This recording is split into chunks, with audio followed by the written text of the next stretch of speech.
Conversion ఎలా మొదలైంది అనే ఒక యూట్యూబ్ వీడియో చూశాను. ఆ వీడియో చేసింది ఒక నాస్తికుడు. క్రైస్తవం ఇప్పుడు అంతం కాలేదు, అలా ఎవరైతే క్రైస్తవ్యాన్ని అంతం చేయాలనుకున్నారో, క్రైస్తవ్యాన్ని లేకుండా చేయాలనుకున్నారో అలాంటి వాళ్ళు మట్టిలో కలిసిపోయారు. కానీ క్రైస్తవ్యం ఇప్పటికీ భూమి మీద కొనసాగుతూనే ఉంది. మరి క్రైస్ట్ ని రిజెక్ట్ చేసిన యూరోప్ ఏం సాధించింది? నాస్తికవాదాన్ని ప్రమోట్ చేసుకునే వాళ్ళు చాలా సైంటిఫిక్ ఫ్యాక్ట్స్ దాచేస్తారు. ఎట్లయినా సరే వాళ్ళు అనుకున్న దాన్ని చెప్పాలి, దేవుడు లేడనే చెప్పాలి, మూర్ఖంగా వాదించాలి. సైన్స్ నమ్ముతున్నాము, సైంటిఫిక్ ఫ్యాక్ట్స్ నమ్ముతాము, లేదా నిజమైన డేటాను నమ్మి చెప్తామని అబద్ధాలు చెప్తుంటారు. వీళ్ళు నిజంగా వీళ్ళు సైన్స్ నమ్మే వాళ్ళే అయితే ఆ సైంటిఫిక్ డేటాను వీళ్ళు యాక్సెప్ట్ చేయాలి కదా. వాళ్ళ ఎజెండా ఏదైతే ఉందో దానికే ఓటు వేస్తారు. ఇప్పుడు ఇతరు కూడా అంతేనండి, బుద్ధిహీనులు, మూర్ఖులు. వాళ్ళు అనుకుంటారంటండి దేవుడు లేడని. అంటే క్రైస్తవులకి బైబిల్ ఎంత పవిత్రమో వీళ్ళకి రిచర్డ్ డాకిన్స్ అనే వ్యక్తి రాసిన పుస్తకం చదువుతుంటారు. అతను ప్రముఖ ఎథీయిస్ట్ అండి, వీళ్ళందరికీ గురువు లాంటి వాడు.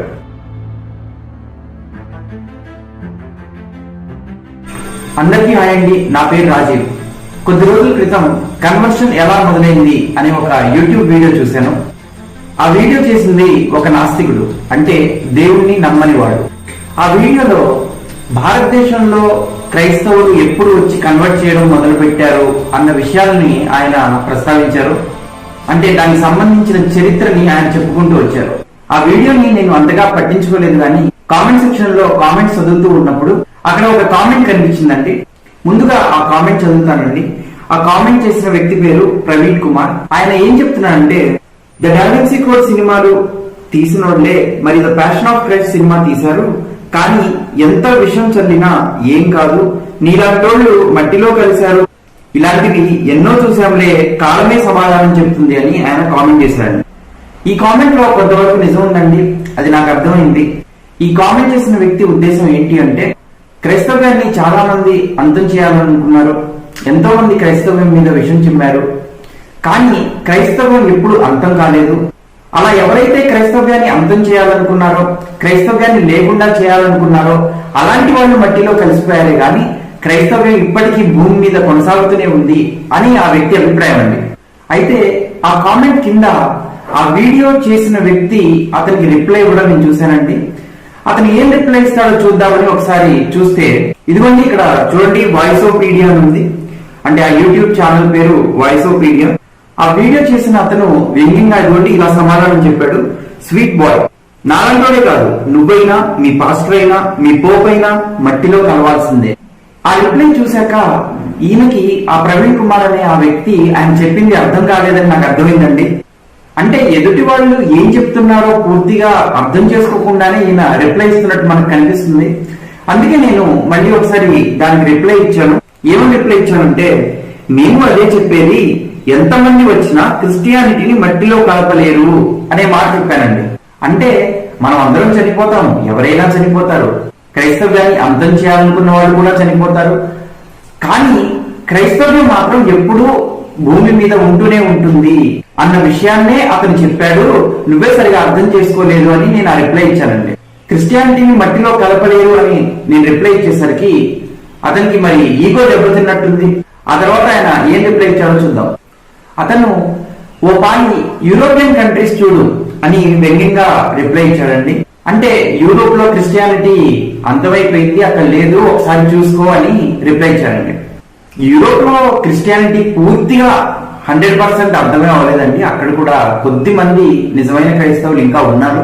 సరే, ఓవరాల్ గా చూస్తే యూరోప్ లో క్రిస్టియానిటీ బాగా తగ్గిపోయింది అని చెప్పొచ్చు.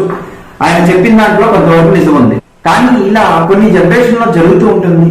అలాంటి బైబిల్లో కూడా ఉంది. ఒకసారి ఆ వచనం చూద్దామండి. న్యాయాధిపతుల గ్రంథం 2వ అధ్యాయం 10వ వచనం. ఆ తరం వారందరూ తమ పితరుల యొద్దకు చేర్చబడి, వారి తరువాత యెహోవానైనను ఆయన ఇశ్రాయేలీయుల కొరకు చేసిన కార్యములనైనను ఎరుగని తరం ఒకటి పుట్టగా. అంటే బైబిల్ రాయించిన దేవుణ్ణి, నిజమైన దేవుణ్ణి ఎరుగని తరం ఒకటి పుట్టింది. అంటే ఆ నిజమైన దేవుని వీళ్ళు వదిలేశారు అని మనకు అర్థమవుతుంది. అది బైబిల్లోనే ఉందండి. అలాగే యూరోప్ కూడా ప్రస్తుతం ఇప్పుడు చూసుకుంటే వాళ్ళు కూడా క్రిస్టియానిటీని ఓవరాల్ గా చెప్పుకుంటే మాత్రం వాళ్ళు కూడా వదిలేశారని మనం చెప్పొచ్చు. ఆ తర్వాత కొద్ది కాలం తర్వాత మళ్ళీ క్రిస్టియానిటీ పుంజుకోవచ్చు. అయినప్పటికీ కూడా ఇప్పుడు ప్రపంచంలో చాలా చోట్ల ఇంకా క్రిస్టియానిటీ బాగా ఎక్కువగా విస్తరిస్తుంది. యేసుక్రీస్తుని నమ్మే వాళ్ళు చాలా ఎక్కువ మందే ఉన్నారు. కానీ యూరోప్ విషయంలో మాత్రం ఇప్పుడు ప్రస్తుతానికి ఆ కామెంట్ ఆయన చేసింది రైటేనండి. నేను దానికి ఏం రిప్లై ఇచ్చానో ఒకసారి చూద్దాం. యూరోప్ క్రైస్ట్ ని రిజెక్ట్ చేసి స్వలింగ సంపర్కం, అడల్టరీ, వ్యభిచారం, అబార్షన్స్, డ్రగ్స్, యాంటీ డిప్రెసెంట్స్, కుటుంబ వ్యవస్థ జీరోలతో సంకనాకిపోతే సంకలు కొట్టుకుంటూ కాన్ఫిడెంట్ గా ఓ పాలు చూడమంటున్న తమరిని చూసి నవ్వాలో ఏడ్వాలో అర్థం కావట్లే అని నేను కామెంట్ చేశానండి. అంతే కదండి, మరి యూరోప్ క్రైస్ట్ ని రిజెక్ట్ చేసింది అని తెగ సంబరపడిపోతున్నాం. మరి క్రైస్ట్ ని రిజెక్ట్ చేసిన యూరోప్ ఏం సాధించింది అని అంటే, యూరోప్ క్రైస్ట్ ని రిజెక్ట్ చేసి స్వలింగ సంపర్కం, అడల్టరీ, వ్యభిచారం, అబార్షన్స్, డ్రగ్స్, కుటుంబ వ్యవస్థ జీరో కాదంటారా చెప్పండి? ఈరోజు యూరోప్ పరిస్థితి అదే కదా. అక్కడ కుటుంబ వ్యవస్థ అనేది పూర్తిగా సర్వనాశనం అయిపోయిందండి. అసలు ఇప్పుడు యూరోప్ లో పెళ్లిళ్లే పెద్దగా చేసుకోవట్లేదు. ఒకవేళ ఎవరైనా చేసుకున్నా కూడా డివోర్స్ తొందరగా తీసేసుకుంటున్నారు. పెళ్లి చేసుకున్న వాళ్ళు కూడా తమ పార్ట్నర్ తో నమ్మకంగా ఉండడం లేదు. వాళ్ళు అడల్టరీ, వ్యభిచారం చేస్తున్నారు, వేరే వాళ్ళతో పోతున్నారు. ఇలా విచ్చలవిడిగా అక్రమ సంబంధాలు ఉన్నప్పుడు అన్వాంటెడ్ ప్రెగ్నెన్సీస్ కూడా జరుగుతాయి. దానికోసం వాళ్ళు అబార్షన్స్ చేసుకుంటున్నారు, అంటే తమ కన్న పిల్లల్ని వాళ్ళు చంపుకుంటున్నారు. అంతేకాకుండా డివోర్స్ తీసుకుని పెళ్లి లేకుండా బ్రతుకుతున్నారు. వాళ్ళకు పుట్టిన పిల్లలకి ఏమో తల్లిదండ్రులు సరైన ప్రేమ, గైడెన్స్ ఏమీ లేకుండా వాళ్ళు కూడా డిప్రెషన్స్ లోకి వెళ్తున్నారు. తల్లిదండ్రులు డిప్రెషన్స్ లోనే ఉంటున్నారు, పిల్లలు డిప్రెషన్స్ లోనే ఉంటున్నారు. మళ్ళీ అవి పోగొట్టుకోవడానికి మళ్ళీ యాంటీ డిప్రెషన్ డ్రగ్స్ వాడుతున్నారు. ఇలా చాలా ఎక్కువ పర్సెంటేజ్ వరకు యూరోప్ లో ఇలాగే ఉందండి. ఇంకా యూరోపియన్స్ చాలా మంది మనసు ప్రశాంతత కావాలని చెప్పి దేశాల మధ్య తిరిగే వాళ్ళు కూడా ఉన్నారు. ప్రపంచ దేశాలన్నీ తిరుగుతుంటారు. ముఖ్యంగా మన థర్డ్ వరల్డ్ కంట్రీస్ తిరుగుతూ ఉంటారు. కొంతమంది మెడిటేషన్ అని, యోగా అని అవి చేస్తూ ఉంటారు. అవి కూడా వాళ్ళకి పెద్దగా మనశ్శాంతిని ఇవ్వవు, కొంత టెంపరీ అంతేనండి. సో ఇంత దారుణంగా చిన్న భిన్నం అయిపోయింది యూరోప్. అందుకే నేను యూరోప్ క్రైస్ట్ ని రిజెక్ట్ చేసి స్వలింగ సంపర్కం, అడల్టరీ, వ్యభిచారం, అబార్షన్స్, డ్రగ్స్, యాంటీ డిప్రెసెంట్స్, కుటుంబ వ్యవస్థ జీరోలతో సంకనాకిపోతే సంకలు కొట్టుకుంటూ కాన్ఫిడెంట్ గా ఓ పాలు చూడమంటున్న తమరిని చూసి నవ్వాలో ఏడవాలో అర్థం కావట్లేదు అని నేను కామెంట్ చేశానండి. దానికి మళ్ళీ ఆయన ఏం రిప్లై పెట్టాడో చూద్దామండి. ఏమో ఇవన్నీ నేను ఎందుకు స్క్రీన్ షాట్స్ తో సహా చూపిస్తున్నానంటే, మా ఇద్దరి మధ్య జరిగిన ఈ కాన్వర్సేషన్, ఈ సంభాషణ మొత్తాన్ని ఆయన ఆ యూట్యూబ్ కామెంట్ సెక్షన్ నుంచి డిలీట్ చేసేసాడండి. మరి డిలీట్ చేసేసాడో హైడ్ చేసేసాడో మొత్తానికి ఇప్పుడు అక్కడ అసలు లేవండి. ఎందుకు ఆ కాన్వర్సేషన్ మొత్తాన్ని డిలీట్ చేశాడో మీకు వీడియో మొత్తం చూస్తే అర్థమవుతుందండి. ఈ నాస్తికవాదాన్ని ప్రకటించే వాళ్ళు, నాస్తికవాదాన్ని ప్రమోట్ చేసుకునే వాళ్ళు, మేము సైన్స్ ని నమ్ముతాం, ఫ్యాక్ట్స్ ని నమ్ముతాం, వాటినే మేము ప్రజలకు చెప్పి చైతన్యపరుస్తుంటాము, ఇలాగా వాళ్ళు చెప్పుకుంటూ ఉంటారు. నిజానికి వాళ్ళు చాలా సైంటిఫిక్ ఫ్యాక్ట్స్ దాచేస్తారు, లేదా వాళ్ళు సరిగ్గా చెప్పరు, సగం చెప్తారు సగం చెప్పరు. వాళ్ళకి ఏదైతే ఇబ్బందికరంగా ఉంటుందో దాన్ని మాత్రం చూపించరు. ఇంకా సైన్స్ ని వక్రీకరిస్తుంటారు కూడా అండి. దానికి ఉదాహరణ ఈ కాన్వర్సేషన్. మీరు ఎప్పుడైతే ఇదంతా చూస్తారో అప్పుడు మీకు అర్థమవుతుందండి వాళ్ళు ఎంతటి వేషధారులో, ఎలా వాళ్ళు డబుల్ స్టాండర్డ్ గా ఉంటారో అవన్నీ ఇప్పుడు మీకు అర్థమవుతుందండి. ఇప్పుడు అతను ఏం రిప్లై ఇచ్చాడో చూద్దామండి. పైన నువ్వు చెప్పినవన్నీ మీ బైబిల్ ప్రకారం తప్పు కాబట్టి సంకనాకిపోయినట్టేనా, కర్మరా బాబు అని నవ్వుతున్నాడండి. అంటే వాళ్ళ దృష్టిలో స్వలింగ సంపర్కం తప్పు కాదు, అడల్టరీ అది కూడా తప్పు కాదు. అంటే భార్యాభర్తలు ఒకరికి ఒకళ్ళు నమ్మకంగా ఉండాల్సిన అవసరం లేదు, ఎవరితో అయినా ఎప్పుడు ఎలాగైనా ఉండొచ్చు, ఎవరితో అయినా వెళ్ళొచ్చు. రీసెంట్ గా మనకి సుప్రీంకోర్టు తీర్పు కూడా అలాగే ఇచ్చింది కదండి. ఎందుకంటే ఈ రోజు పుస్తకాలలో అన్నిట్లో కూడా దేవుడి గురించి ఎక్కడా ఉండదండి. దేవుడు ఉన్నాడు అనే పదం ఎక్కడా ఉండదు. దేవుడికి వ్యతిరేకంగానే ఉంటుంది. దేవుడు లేకుండానే ఈ సృష్టి పుట్టిందని, దేవుడు లేకుండానే ఈ సృష్టిలో ఉన్న సకల జీవరాశులు పుట్టాయని, వాటందరికి అవే వచ్చేసాయని ఇలా స్కూల్లో బ్రెయిన్ వాష్ చేయడం వలన ఆ తర్వాత భార్యాభర్తలు ఒకరినొకళ్ళు ఖచ్చితంగా నమ్మకంగా ఉండాల్సిన అవసరం లేదు, అది కేసు కాదు అని సుప్రీంకోర్టు తీర్పిచ్చింది. ప్రభుత్వాలు కూడా చట్టాలు ఎథియిస్ట్ వ్యూస్, నాస్తికుల యొక్క వ్యూస్ కి దగ్గరగానే చేస్తున్నాయి. అదేవిధంగా అబార్షన్స్ కూడా తప్పు కాదు వీళ్ళ దృష్టిలో. వాళ్ళ బిడ్డల్ని వాళ్లే కడుపులో ఉన్నప్పుడే మర్డర్ చేసేయచ్చు, ఏమాత్రం తప్పు కాదు. ఇన్సెస్ట్ కూడా తప్పు కాదు. వీళ్ళ దృష్టిలో ఇవన్నీ పాపాలు కాదండి. అందుకే ఆయన ఈ విధంగా రిప్లై ఇచ్చాడు. పైన నువ్వు చెప్పినవన్నీ మీ బైబిల్ ప్రకారం తప్పు కాబట్టి సంకనాకిపోయినట్టేనా అని తెగ నవ్వేస్తున్నాడండి. దానికి నేనేం రిప్లై ఇచ్చాను ఒకసారి చూద్దామండి. మీ నాస్తికత్వం ప్రకారం విచ్చలవిడిగా శృంగారం చేసి ఆ తర్వాత సొంత బేబీని అబార్ట్ చేసి మర్డర్ చేయడం తప్పు కాదు. భార్య భర్తకి, భర్త భార్యకి ఫెయిత్ఫుల్ గా లేకుండా ఎవరితోనైనా పడిపోవడం తప్పు కాదు. ఇన్సెస్ట్ కూడా తప్పు కాదు. ఎయిడ్స్ రావడానికి హైయెస్ట్ ఛాన్స్ ఉన్నా సరే హోమోసెక్షువాలిటీ అస్సలు తప్పు కాదు. ఇక్కడే అసలు విషయం మొదలవుతుందండి. వీడియో చూడండి. ఏమని టైప్ చేశానంటే నేను ఎయిడ్స్ రావడానికి హైయెస్ట్ ఛాన్స్ ఉన్నా సరే హోమోసెక్షువాలిటీ అస్సలు తప్పు కాదు కాబట్టి తమరు కూడా ఇలాంటివన్నీ ట్రై చేసే ఉంటారేమో. ఇలాంటివన్నీ ట్రై చేయడం వల్ల ఫ్యామిలీ వ్యవస్థ కుప్పకూలిపోయిన యూరోప్ మీకు ఐడియల్ ఎంజాయ్ అని నేను కామెంట్ పెట్టానండి. దానికి వెంటనే ఆయన ఏం రిప్లై ఇచ్చాడో చూద్దాం. ఎవరురా మీరంతా, ఇంకా ఏ కాలంలో బ్రతుకుతున్నారా నాయన, ఆఖరికి హక్కులు అంటే ఏందో కూడా తెలియకుండా తగలడ్డారు. అంటే హోమోసెక్షువాలిటీ అనేది హక్కు అండి వాళ్ళ దృష్టిలో. ఆఖరికి హక్కులు అంటే ఏందో కూడా తెలియకుండా తగలడ్డారు. హోమోసెక్షువాలిటీ వల్ల ఎయిడ్స్ వస్తుందా, కర్మరా నాయన అని మళ్ళీ కింద మీద పడి నవ్వుతున్నాడండి. ఒకసారి దీనికి ముందు నేను చేసిన కామెంట్ మళ్ళీ ఒకసారి చూద్దామండి. అక్కడ ఏమని చెప్పాను, అక్కడ మధ్యలో ఎయిడ్స్ రావడానికే హైయెస్ట్ ఛాన్స్ ఉన్నా సరే హోమోసెక్షువాలిటీ అస్సలు తప్పు కాదు అని అన్నానండి. అంటే హోమోసెక్షువాలిటీ ఎవరైతే చేస్తున్నారో వాళ్ళకి ఎయిడ్స్ వచ్చే ఛాన్స్ ఎక్కువగా ఉందని నేను అక్కడ పెట్టానండి కామెంట్ లో.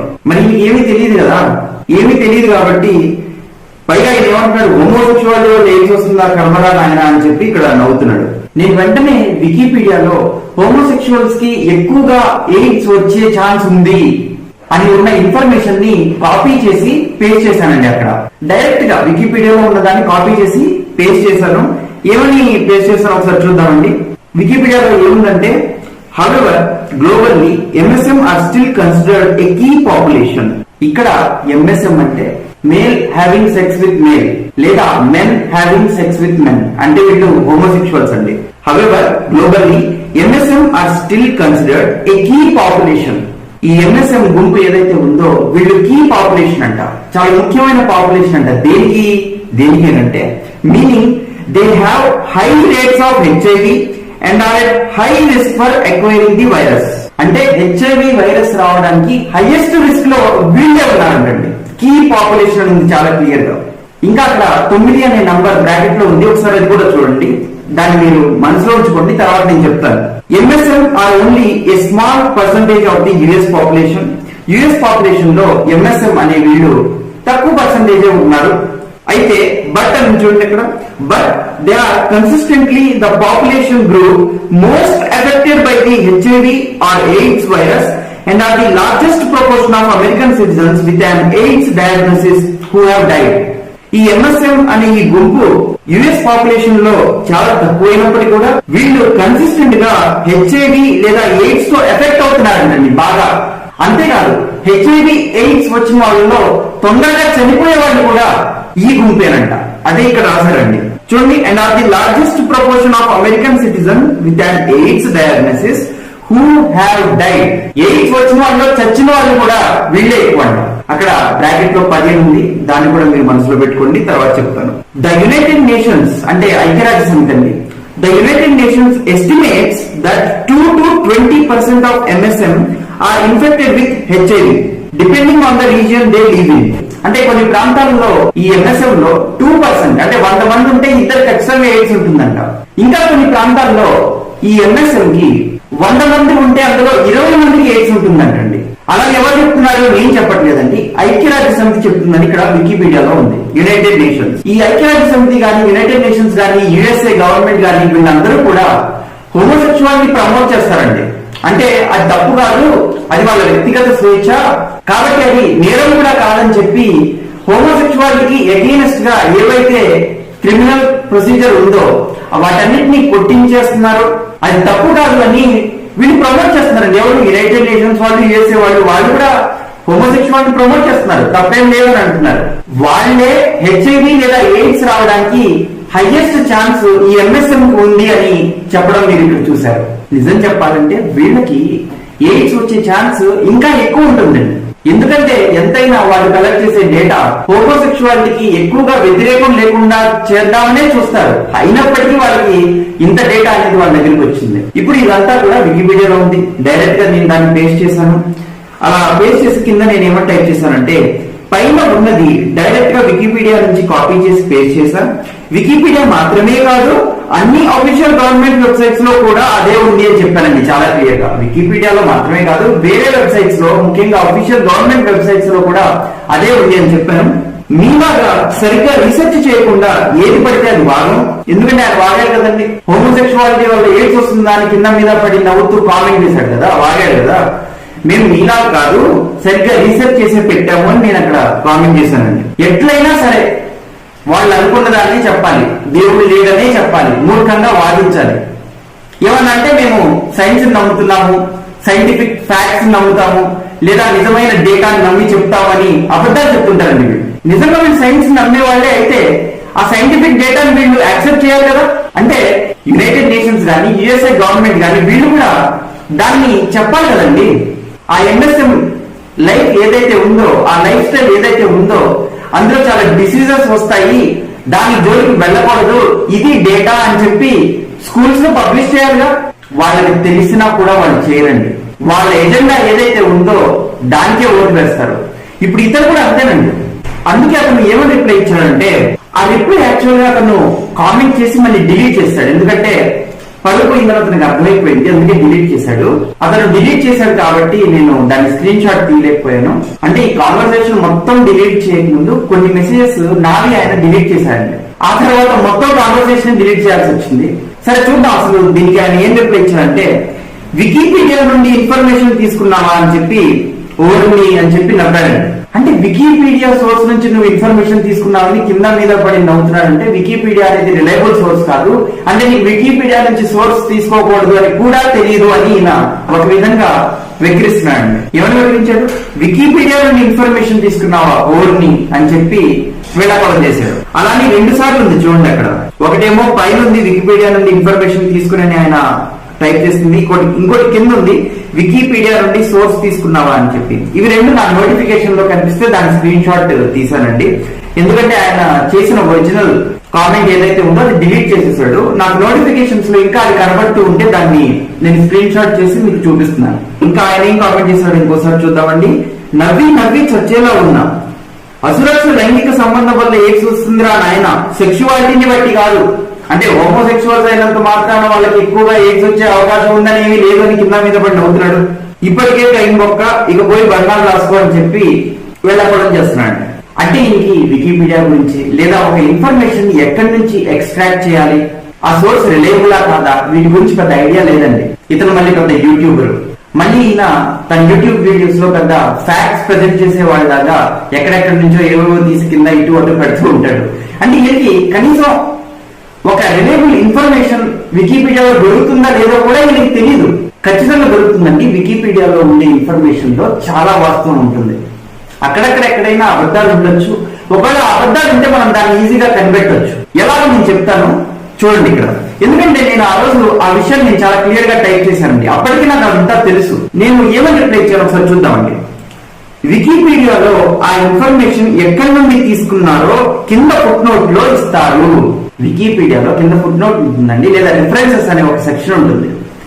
వాళ్ళు చెప్పిన ప్రతి ఇన్ఫర్మేషన్ ఎక్కడి నుంచి వాళ్ళు ఇస్తున్నారు, వాళ్ళు ఎక్కడి నుంచి దాన్ని తీసుకున్నారు, ఆ సోర్స్ కింద లింక్ లో పెడతారండి. ఇంకా ఏం చెప్పాను చూడండి ఒకసారి. అంటే ఇతనికి అదంతా తెలియదు అనమాట. అంటే రీసెర్చ్ చేసే వాడికి ఉండాల్సిన మినిమం లక్షణం కూడా ఈయనకి లేదు. చూడండి ఇంకా నేను ఏం రిప్లై ఇచ్చాను. నేను పేస్ట్ చేసిన దాంట్లో కళ్ళు పెద్దగా పెట్టి చూడండి, 9 అనే నంబర్ అండ్ 10 అనే నంబర్ ఉంది. ఇందాక చెప్పాను కదండి 9, 10 అనేది బ్రాకెట్ లో ఉంది, మీరు గుర్తుపెట్టుకోమని చెప్పాను కదా, అందుకే గుర్తుపెట్టుకోమని చెప్పానండి. 9 అనే నంబర్ అండ్ 10 అనే నంబర్ ఉంది. దాని మీద క్లిక్ చేయండి సారు, వికీపీడియాకి వెళ్ళి ఒకసారి వికీపీడియాకి వెళ్ళి దాని మీద క్లిక్ చేయండి. ఎందుకంటే ఇన్ఫర్మేషన్ అంతా మీరు మళ్ళీ గూగుల్లో టైప్ చేశారనుకోండి లేదా పేస్ట్ చేశారనుకోండి, ఆ పేజ్ వచ్చేస్తుంది, మీరు ఈజీగా అక్కడికి వెళ్ళొచ్చు. అక్కడ వెళ్ళి క్లిక్ చేయండి సారు. ఆ sources centre for disease control official USA government website నుండి తీసుకుంది. ఎందుకంటే మీరు 9 లేదా 10 అనే నంబర్ మీద మీరు క్లిక్ చేస్తే చాలా క్లియర్ గా కనిపిస్తుందండి. అంటే మనం ఏ ఇన్ఫర్మేషన్ అయితే వికీపీడియా నుంచి పేస్ట్ చేశామో దాని సోర్స్ ఆ వికీపీడియా వాళ్ళు ఎక్కడి నుంచి తీసుకున్నారంటే సెంటర్ ఫర్ డిసీజ్ కంట్రోల్, ఇది యుఎస్ఏకి సంబంధించిందండి. వాళ్ళు అఫీషియల్ గా దీన్ని వాడుతుంటారు, అక్కడి నుంచి తీసుకున్నారు. ఇది అఫీషియల్ సోర్స్ అని నేను ఆయనకు మెన్షన్ చేశానండి. క్రిస్టియన్ వెబ్సైట్స్ నుండి తీసుకోలేదు, తమని ఎడ్యుకేట్ చేయలేక వస్తున్నా, ప్రతిదీ చెప్పాలి, ఏమైనా అంటే మాకే నాలెడ్జ్ ఉంది అంటారు. మళ్ళీ అయినా సిడిసి, యుఎస్ఏ గవర్నమెంట్ అన్ని ఎథియిస్ట్ వ్యూస్ ని సపోర్ట్ చేస్తాయి, అది కూడా తెలీదా? మీ సోర్స్ నుండి మీకే చూపించిన నమ్మకం అంటున్నావు, దీన్నే మూర్ఖత్వం అంటారు అని నేను టైప్ చేశానండి. అంతే కదండి. ఈ సిడిసి కానీ, ఈ యుఎస్ఏ గవర్నమెంట్ కానీ, యునైటెడ్ నేషన్స్ కానీ వాళ్ళందరూ కూడా ఎథియస్ట్ వ్యూసే అండి వాళ్ళకి ఎక్కువగా ఉండేది. దాన్నే వాళ్ళు సపోర్ట్ చేసుకుంటూ ఉంటారు. అలాంటి వాళ్ళు కలెక్ట్ చేసిన డేటానే హోమోసెక్షువల్స్ కి ఎక్కువగా ఎయిడ్స్ వచ్చే ఛాన్స్ ఉంది అని చెప్పారండి. వాళ్ళదే నేను మీకు చెప్తుంటే అదే నువ్వు ఎందుకు యాక్సెప్ట్ చేయట్లేదు, దాన్నే మూర్ఖత్వం అంటారు అని నేను అన్నాను. ఇంకో విషయం అండి, సెంటర్ ఫర్ డిసీజ్ కంట్రోల్ అనేది వరల్డ్ వైడ్ గా ప్రపంచ వ్యాప్తంగా డాక్టర్లు ఈ డేటానే బేస్ చేసుకుంటారండి. మన తెలుగు ఛానల్స్ లో కూడా పెద్ద పెద్ద డాక్టర్లు ఏమైనా వాళ్ళు ఇంటర్వ్యూ ఇచ్చేటప్పుడు వాళ్ళు ప్రెజెంట్ చేసే డేటా కానీ వాళ్ళు చెప్పేదన్నీ కూడా ఎక్కువగా సెంటర్ ఫర్ డిసీజ్ కంట్రోల్ నుంచి వాళ్ళు రిఫర్ చేసుకుంటూ చెప్తుంటారు. అంటే ఈ నాస్తికుడు ఎవరైతే ఉన్నారో ఒకవేళ ఆయన కూడా వీడియో చేయాలి అని అంటే వీటి నుంచే ఎక్కువగా సోర్స్ తీసుకుంటాడండి, లేదా అఫీషియల్ గవర్నమెంట్ వెబ్సైట్స్ నుంచే ఎక్కువగా తీసుకుంటాడు. వాళ్ళు ఏది రిలయబుల్ సోర్స్ అని అనుకుంటున్నారో అందులోంచి నేను చెప్పాను. ఇంకా తప్పదండి, నమ్మాల్సిందే, ఒప్పుకోవాల్సిందే. దెబ్బకి ఇప్పుడు నేను కామెంట్ చేసిన ఈ కామెంట్ ని డిలీట్ చేసేసానండి. ఫస్ట్ కామెంట్ డిలీట్ చేసేసాడు అంతే, ఇక పరువు పోయింది కదా. వికీపీడియా నుంచి తీసావా ఓర్ని అని చెప్పి నవ్విన ఇతను ఆ వికీపీడియా ఎక్కడి నుంచి ఆ సోర్స్ తీసుకుందో కూడా చూపించేసరికి ఇంక ఏం చేయాలో అర్థం కాక ఆ కామెంట్ ముందు డిలీట్ చేశాడు. అందుకే నేను మళ్ళీ అలాంటి కామెంటే ఇంకోటి టైప్ చేయాల్సి వచ్చింది, దాన్ని కూడా డిలీట్ చేశాడు. ఒకసారి ఇలాంటి కామెంటే మళ్ళీ టైప్ చేశాను, ఒకసారి చూద్దామండి, జస్ట్ చూపిస్తాను అంతే. ఇదిగోండి ఇక్కడ కింద ఉంది చూడండి, నేను వికీపీడియా నుండి పేస్ట్ చేసింది జూమ్ చేసుకొని చూడండి. అంటే దీన్ని మళ్ళీ ఇంకోసారి టైప్ చేశాను కాబట్టి ఇలా చేశాను. అందులో 9 and 10 అనే నంబర్స్ ఉన్నాయి. వికీపీడియాకి వెళ్ళి వాటి మీద క్లిక్ చేయండి. ఆ ఇన్ఫర్మేషన్ సోర్స్ ఏంటో మీకు తెలుస్తుంది. ఆ information centre for disease control USA government official website నుండి వికీపీడియా వాళ్ళు తీసుకున్నారు. ప్రతిదీ చెప్పాలి, తమరికి ఏది పూర్తిగా తెలియదు. మళ్ళీ వికీపీడియా నా ఓర్ని అని వెగిలి నవ్వులో తమరికి నేను మళ్ళీ కామెంట్ చేశానండి. ఏమండి, నిజంగా వీళ్ళు సైన్స్ ని నమ్మే వాళ్ళైతే, సైంటిఫిక్ డేటాని బేస్ చేసుకుని మాట్లాడే వాళ్ళైతే నేను వికీపీడియాలో చూపించిన ఆ సోర్స్ ఏదైతే ఉందో అది ఎంతవరకు రైట్ అనేది ఆలోచించుకొని మాట్లాడతారండి. అంతేనా? ఒకవేళ వాళ్ళకి నిజాయితీ ఉంటే నేను చెప్పింది వాళ్ళు రీసెర్చ్ చేసిన తర్వాత నిజమని తెలిస్తే ఒప్పుకుంటారండి. కానీ వీళ్ళకి ఇంటిగ్రిటీ, నిజాయితీ ఏమి ఉండదు. దీన్ని కూడా ఆయన మళ్ళీ డిలీట్ చేసేసాడు. అంటే వీళ్ళు డిలీట్ చేసేస్తారు, వీళ్ళకి ఇలాంటి స్వభావం ఉంది, వీళ్ళు డబుల్ స్టాండర్డ్ గాళ్ళు, ద్వంద్వ నీతి పాటిస్తారు అన్న విషయం నాకు తెలుసండి. అందుకే నేను ఈ కామెంట్స్ అన్ని స్క్రీన్ షాట్ తీసుకున్నాను. ఈ కామెంట్స్ అన్ని స్క్రీన్ షాట్ తీసుకోవడానికి మెయిన్ కారణం అదేనండి. నాకు వీళ్ళ గురించి ముందే తెలుసు. ఇదే కామెంట్ సెక్షన్ లో ఒక అద్భుతమైన బైబిల్ వచనాన్ని కూడా నేను అక్కడ ప్రెజెంట్ చేశానండి. ఒకసారి అది కూడా నేను మీకు చూపించాలనుకుంటున్నాను. ఏంటో ఒకసారి చూద్దాం. రోమీయులకు రాసిన పత్రిక 1వ అధ్యాయం 27వ వచనం. అటువలే పురుషులు కూడా స్త్రీ యొక్క స్వాభావికమైన ధర్మమును విడిచి పురుషులతో పురుషులు అవాచ్యమైనది చేయుచు, అంటే ఎంఎస్ఎం అండి, పురుషులతో పురుషులు అవాచ్యమైనది చేయుచు తమ తప్పిదమునకు తగిన ప్రతిఫలమును పొందుచు ఒకరి ఎడల ఒకరు కామతప్తులైరి. ఎవరుందండి? ఒకసారి మళ్ళీ చూద్దాం. పురుషులతో పురుషులు అవాచ్యమైనది చేస్తున్నారంట. అలా చేయడం అనేది తప్పు కదండి దేవుడి దృష్టిలో 100%. అందుకే తమ తప్పిదమునకు తగిన ప్రతిఫలం. తప్పుకి ప్రతిఫలం ఏముంటుందండి? తప్పు చేస్తే తగిన ప్రతిఫలం ఏముంటుంది చెప్పండి? అదే ఎయిడ్స్. అదే ఎయిడ్స్ అని నేను చెప్తాను. ఇది ఎప్పుడో బైబిల్లో రాయబడిందండి. ఇది 2000 సంవత్సరాల క్రితం రాయబడిన మాట. 2000 సంవత్సరాల క్రితమే పురుషులతో పురుషులు అవాచ్యమైన చేయొచ్చు, తమ తప్పిదములకు తగిన ప్రతిఫలమును పొందుచు ఒకరి ఏళ్ళ ఒకరు కామతప్తులేరి అనే మాట మనం బైబిల్లో చూస్తున్నాం. దాన్ని చూపిస్తూ నేను ఇంకా ఏమన్నానంటే, ఇక్కడ తమ తప్పిదములకు తగిన ప్రతిఫలం పొందుచు అని ఉంది, చూసావు? అందుకే బైబిల్ ముందే చెప్పినట్టు ఎయిడ్స్ ఎక్కువగా వచ్చే chance homosexuals K, that is Bible అని పెట్టారండి అక్కడ. అసలు వీళ్ళు ఏ సమాధానం చెప్పగలుగుతారు చెప్పండి? ఏమండి, హోమోసెక్షువాలిటీ తప్పు కాబట్టే ఎయిడ్స్ వాళ్ళకి ఎక్కువగా వచ్చే ఛాన్స్ ఉంది అని నేను బైబిల్ ప్రకారంగా చెప్తున్నాను. వాళ్ళని చెప్పమనండి, ఎయిడ్స్ వాళ్ళకే ఎక్కువ ఎందుకు వస్తుందో చెప్పగలరా వాళ్ళు?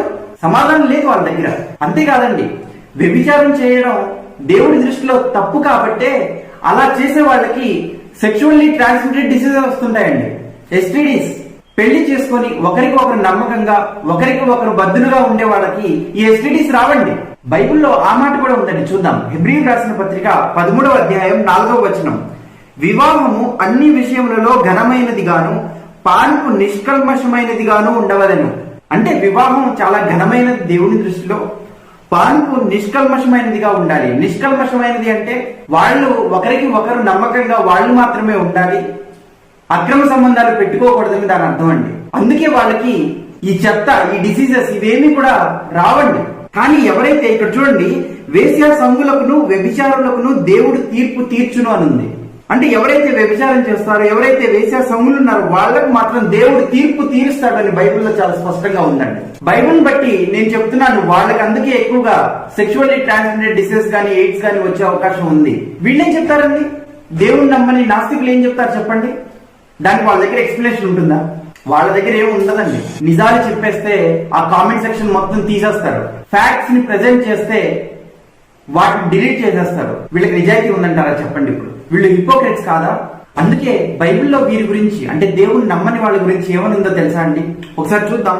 రోమియోలు రాసిన పత్రిక 1వ అధ్యాయం 18వ వచనం. దుర్నీతి చేత సత్యమును అడ్డగించు మనుషుల యొక్క సమస్త భక్తిహీనత మీదను దుర్నీతి మీదను దేవుని కోపం పరలోకం నుండి బయలుపరచబడుచున్నది. ఎందుకో చూద్దామండి. 19వ వచనం. ఎందుకనగా దేవుని గూర్చి తెలియశక్యమైనదేదో అది వారి మధ్య విశదమై ఉన్నది, దేవుడు అది వారికి విశదపరచను.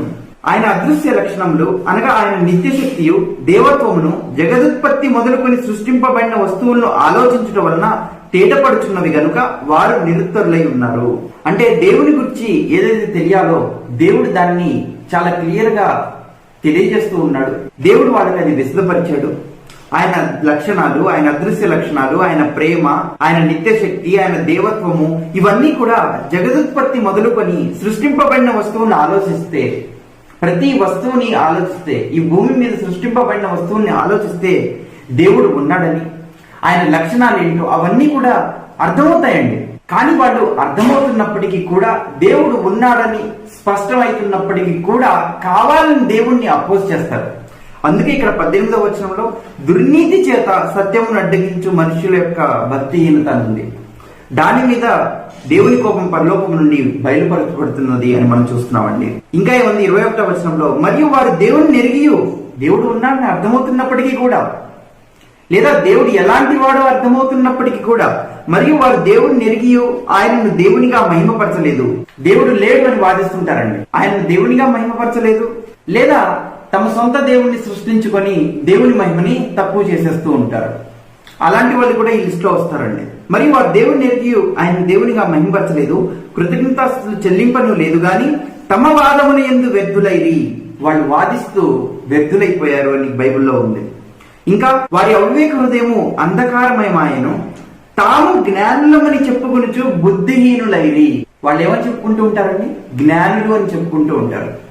ఈయన కూడా ఆ వీడియో కింద కామెంట్స్ లో ఒక కామెంట్ లో ఏమని రిప్లై ఇచ్చారంటే, నేను కొంతమంది గొర్రెలను పక్కకు పెట్టి వాళ్ళకి బుద్ధి, జ్ఞానం, వివేచన, వివేకం ఇలాంటివన్నీ నేర్పిస్తుంటాను, నువ్వు కూడా నా స్కూల్లో జాయిన్ అవ్వు అని చెప్పి ఒకడికి చాలా పొగరుగా, అంటే గర్వంతో రిప్లై ఇస్తున్నట్టు మనం చూస్తామండి. ఇప్పటికీ ఆ కామెంట్ ఉంటుంది, మీరు ఒకసారి చూడండి. ఈ వీడియో చేసిన ఆయన ఏం చేస్తాడంట? బుద్ధి, జ్ఞానం, వివేకం ఇవన్నీ నేర్పుతాడంటండి. అంటే వ్యభిచారం తప్పు కాదు, హోమోసెక్షువాలిటీ తప్పు కాదు, కుటుంబ వ్యవస్థ లేకపోయినా పర్వాలేదు, ఎవరితో అయినా ఉండొచ్చు, ఎలాగైనా ఉండొచ్చు, ఇదన్నమాట బుద్ధి. ఇదే వాళ్ళ జ్ఞానం. బైబిల్లో అందుకే వీళ్ళని బుద్ధిహీనులు అని చాలా స్పష్టంగా రాయబడిందండి. ఇంకా దేవుని నమ్మని వాళ్ళ గురించి బైబిల్లో ఏం రాయబడిందో ఇంకొక వచనం చూద్దామండి. కీర్తన గ్రంథం 14వ అధ్యాయం 1వ వచనం. దేవుడు లేడని బుద్ధిహీనులు తమ హృదయంలో అనుకుందరు. బుద్ధిహీనులు, మూర్ఖులు వాళ్ళు అనుకుంటారంటండి దేవుడు లేడని. వారు చెడిపోయిన వారు అసహ్య కార్యములు చేయుదురు, మేలు చేయువాడు ఒకడును లేడు. వాళ్ళు ఎలాంటి వాళ్ళు? చెడిపోయిన వారు, అసహ్య కార్యాలు చేస్తారు. తప్పు అని చెప్పినా ఒప్పుకోరు. ప్రతి ఒక్కళ్ళు ఈ భూమి మీద ఉన్న వాళ్ళు ఏదో ఒక తప్పు చేస్తారండి. కానీ నిజాయితీ గల వాళ్ళు, మనసు కరెక్ట్ గా ఉండేవాళ్ళు ఏదైనా తప్పు అని చూపించినప్పుడు, వాళ్ళకి విత్ ఎవిడెన్స్, సైంటిఫిక్ డేటాతో పాటు చూపించినప్పుడు, అవునండి మీరు చెప్పింది కరెక్ట్ గానే ఉంది అని ఒప్పుకుంటారండి. కానీ వీళ్ళేం చేస్తారు? మనం ఎప్పుడైతే అంత పర్ఫెక్ట్ డేటా, సైంటిఫిక్ డేటా చూపిస్తామో దాన్ని వాళ్ళు పక్కన పెట్టేసి, ఆ కామెంట్స్ ని డిలీట్ చేసేసి, మొత్తానికి కాన్వర్సేషన్ ని డిలీట్ చేసేసి, డబుల్ గేమ్ ఆడుతూ ఇంకా హోమోసెక్షువాలిటీని, అడల్టరీని, అబార్షన్స్ ని, వాటన్నిటిని సపోర్ట్ చేస్తూ ఉంటారండి. అందుకే ఇక్కడ బైబిల్లో వారు, అంటే ఎవరండి? దేవుడు లేడని ఎవరైతే చెప్తున్నారో వారు చెడిపోయిన వారు, అసహ్య కార్యములు చేయుదురు, మేలు చేయువాడు ఒకడు లేడు అందండి. చివరిగా నేను ఒక నాస్తికుడి గురించి చెప్తానండి. అంటే ఇప్పుడు ఈ వీడియో చేశారు కదా, అలాంటి వాళ్ళ గురువులు అంటాడు అనమాట. అతని బుక్సే వీళ్ళంతా చదువుతూ ఇన్స్పైర్ అవుతూ ఉంటారు. అంటే క్రైస్తవులకి బైబిల్ ఎంత పవిత్రమో వీళ్ళకి రిచర్డ్ డాకిన్స్ అనే వ్యక్తి రాసిన పుస్తకం చదువుతుంటారు. అతను ప్రముఖ ఎథియిస్ట్ అండి, వీళ్ళందరికీ గురువు లాంటి వాడు. అతను ద గాడ్ డెల్యూషన్ అనే పుస్తకం కూడా రాశాడు. ఆ పుస్తకాన్ని కూడా వీళ్ళు చదివే ఉంటారండి. అతని గురించి నేను మీకు చెప్తాను. అతను ఒక ఎవల్యూషనరీ బయాలజిస్ట్ అండి. ఆయనకి ఇప్పుడు దాదాపు 80-81 సంవత్సరాల దాకా ఉంటాయి. అతను ఈ నాస్తికవాదాన్ని ప్రపంచంలో ప్రమోట్ చేస్తూ ఉంటాడు, ప్రచారం చేస్తూ ఉంటాడు. ఇప్పుడే మనం చదువుకున్నాము, దేవుణ్ణి నమ్మని వాళ్ళు ఎలాంటి వారంటే వాళ్ళు అసహ్య కార్యాలు చేయడానికి ఇష్టపడతారు అన్నది మనం బైబిల్లో చూసామండి. కీర్తన గ్రంథం 14వ అధ్యాయం 1వ వచనంలో చూసాం. ఇప్పుడు ఆ రిచర్డ్ డాకిన్స్ అనే వ్యక్తి ఏం చెప్పాడో నేను చూపిస్తానండి, షాక్ అయిపోతారు. హఫింగ్టన్ పోస్ట్ అని వాళ్ళు ఇచ్చిన న్యూస్ ఆర్టికల్, అందులో ఏముందో చూడండి, చదువుతున్నాను చూడండి. Richard Dawkins paedophilia remarks provoke outrage. ఈ రిచర్డ్ డాకిన్స్ అనే వ్యక్తి పిడోఫిలియా అనే దాని మీద కొన్ని రిమార్క్స్ చేశారంట. ఆ రిమార్క్స్ వల్ల కొంతమందికి బాగా కోపం వచ్చిందంటండి. ఇందుకీ ఆయన ఏం చెప్పాడో చూద్దాం. ఇందుకీ పిడోఫిలియా అంటే ఏంటి అని అంటే చిన్నపిల్లల మీద లైంగిక వాంఛ కలిగి ఉండడం అండి. అంటే అది పర్వర్ట్స్ అండి. వాళ్ళు అలాంటి వాళ్ళు ఎవరంటే పర్వర్ట్స్. అలాంటి పిడోఫిలియా గురించి ఏం చెప్పాడో ఇక్కడ ఉంది చూడండి. Richard Dawkins, one of the world's best known and outspoken atheists, has provoked outrage among child protection agencies and experts after suggesting that recent child abuse scandals have been overblown. అంటే ఈయన ఏం చెప్పాడంటే రీసెంట్ గా ఏవైతే child abuse scandals ఉన్నాయో వాటిని ఉన్నదానికంటే చాలా ఎక్కువగా చూపిస్తున్నారు అని చెప్పి రిచర్డ్ డాకిన్స్ అనే వ్యక్తి చెప్పాడు. అంటే ఈ పెడోఫిలియా అనే దాన్ని కొంచెం తక్కువగా చెప్తున్నాడు అనమాట. అది పెద్ద నేరం ఏమీ కాదు అని చెప్తున్నాడు ఈ రిచర్డ్ డాకిన్స్ అనే వ్యక్తి. అందుకే వాళ్ళకి ఏమైంది, has provoked outrage among child protection agencies and experts. ఈ రిచర్డ్ డాకిన్స్ అనే వ్యక్తి ఎగ్జాక్ట్ ఏం చెప్పాడో కింద కూడా ఉంది, చూద్దామండి. In an interview in the times magazine on Saturday, Dawkins 72, అంటే ఆ సమయంలో అతనికి age 72, he said he was unable to condemn what he called the mild pedophilia. Mild paedophilia అని అతను చెప్తున్నాడండి. అతను ఒక టర్మ్ మైల్డ్ పెడోఫిలియా అని చెప్పి దాన్ని నేను కండెమ్ చేయలేను, దాన్ని కండెమ్ చేయాల్సిన అవసరం లేదు అని అంటున్నాడు. అతను కూడా ఈ మైల్డ్ పెడోఫిలియాని ఎక్స్పీరియన్స్ చేశాడంట. He experienced at an English school when he was a child in the 1950s. ఆయన జరిగిన మైల్డ్ పెడోఫిలియా ఏంటి అని అంటే, referring to his early days at a boarding school in Salisbury, he recalled how one of the masters pulled me on his knees and put his hand inside my shorts. దీన్ని నేను తెలుగులో explain చేయనండి, ఎందుకంటే ఇది చాలా జుగుప్సాకరమైన చాలా చెత్త పని అండి. ఇది మైల్డ్ కాదండి. అతని దృష్టిలో ఇతని మైల్డ్. ఆ రిచర్డ్ డాకిన్స్ అనే దృష్టిలో అతనికి ఏదైతే జరిగిందో అది మైల్డ్ అండి. అది మైల్డ్ కాదండి. అది చదివిన వాళ్ళు ఎవరైనా ఒప్పుకుంటారు. అది చాలా దరిద్రమైన చెత్త పని. He said other children in his school peer group had been molested by the same teacher but concluded, I don't think he did any of us lasting harm. అని చెప్పి అతనికి ఏదైతే జరిగిందో అది పెద్ద తప్పేం కాదు, అది మైల్డ్ పెడోఫిలియా, దాన్ని మనం కండెమ్ చేయాల్సిన అవసరం లేదు, అది పెద్ద తప్పేం కాదు అని ఈయన సపోర్ట్ చేస్తున్నాడు. వ్యభిచారం తప్పు కాదు వీళ్ళ దృష్టిలో, హోమోసెక్షువాలిటీ తప్పు కాదు. వీళ్ళ గురువు రిచర్డ్ డాకిన్స్ కి అయితే పెడోఫిలియా కూడా, అంటే మైల్డ్ పెడోఫిలియా కూడా తప్పు కాదండి. ఎందుకంటే దేవుడినే వీళ్ళు నమ్మనప్పుడు ఆజ్ఞలే ఉండవు కదండి. ఆజ్ఞల్ని అతిక్రమిస్తే కదా పాపం. దేవుడే ఈ సృష్టిని చేయలేదు అన్నప్పుడు, వాటంతటికి అవే ఇదంతా వచ్చేసింది అన్నప్పుడు వీళ్ళే రాజులు కదా, వీళ్ళు ఏం చేస్తే అది రైట్, వీళ్ళు కాదనుకుంటే తప్పు, అంతే. వీళ్ళు రైట్ అనుకుంటే రైటే కదా. ఈ నాస్తికులు హేతువాదులు అంతటి దరిద్రమైన పొజిషన్ లో, అంతటి దారుణమైన పొజిషన్ లో ఉన్నారండి. కనీసం వీళ్ళకి ఇంటిగ్రిటీ కూడా లేదు, నిజాయితీ కూడా లేదు. దానికి రుజువే ఇప్పుడు నేను చూపించిన కాన్వర్సేషన్ అంతా కూడా అతను డిలీట్ చేసేశాడు. అతని వీడియో వాయిసోపీడియా అనే యూట్యూబ్ ఛానల్లో కన్వర్షన్ ఎలా మొదలైంది లేదా కన్వర్షన్ ద బిగినింగ్ అనే ఆ వీడియో కింద కామెంట్ సెక్షన్ లో ఇప్పుడు నేను ఏవైతే కామెంట్స్ చూపించానో దాని మొత్తం అంతటిని డిలీట్ చేసేసాడు. ఎందుకంటే క్లియర్ గా అతని పరువు పోయిందండి. కాబట్టి ఈ నాస్తికులు దేవుడు లేడు అనే వాళ్ళు ఎవరైతే ఉన్నారో వాళ్ళు నిజానికి సైంటిఫిక్ డేటాని ప్రతి దాన్ని కూడా వాళ్ళు మనకి ప్రెజెంట్ చేయరండి. మనం ఎప్పుడైతే ప్రెజెంట్ చేస్తామో, మనం ఎప్పుడైతే నిజాలు చూపిస్తామో వాటిని హైడ్ చేసేస్తారు. వాళ్ళ ఎజెండాకి ఏది అనుకూలమో దాన్ని మాత్రమే చెప్తుంటారు. ఇలాంటి వాళ్ళతో చాలా జాగ్రత్తగా ఉండండి. అసలు ఇలాంటి వాళ్ళని మనం లెక్క చేయాల్సిన అవసరం లేదండి. ఎందుకంటే దేవుడు లేడు అనుకునే వాళ్ళు బుద్ధిహీనులు. వాళ్ళే నేర్పిస్తారండి మనకి. వాళ్ళ దగ్గర మనం నేర్చుకోవాల్సిన అవసరం ఉంది. వాళ్ళ దగ్గర జ్ఞానం లేదు. నేను మన యూట్యూబ్ ఛానల్లో దేవుడు ఉన్నాడని ఎందుకు నమ్మాలి అని ఒక వీడియో చేశానండి. మీకు సమయం ఉన్నప్పుడు ఖచ్చితంగా చూడండి. దేవుడు ఉన్నాడని నమ్మడం మాత్రమే కాదండి, నిజమైన దేవుడు ఎవడో ఒకటి చెప్పాలి కదా. అందుకే యేసుక్రీస్తుని మాత్రమే ఎందుకు నమ్మాలి పార్ట్ 1 అనే వీడియో చేశాను. మీకు సమయం ఉంటే తప్పకుండా చూడండి, చాలా బాగుంటుంది. ఆ తర్వాత యేసుక్రీస్తుని మాత్రమే ఎందుకు నమ్మాలి పార్ట్ 2 వీడియో కూడా రాబోతుంది. మీరు ఆ వీడియోస్ అన్ని చూడాలంటే ఛానల్ సబ్స్క్రైబ్ చేసుకొని బెల్ ఐకాన్ని క్లిక్ చేయండి. Thank you very much.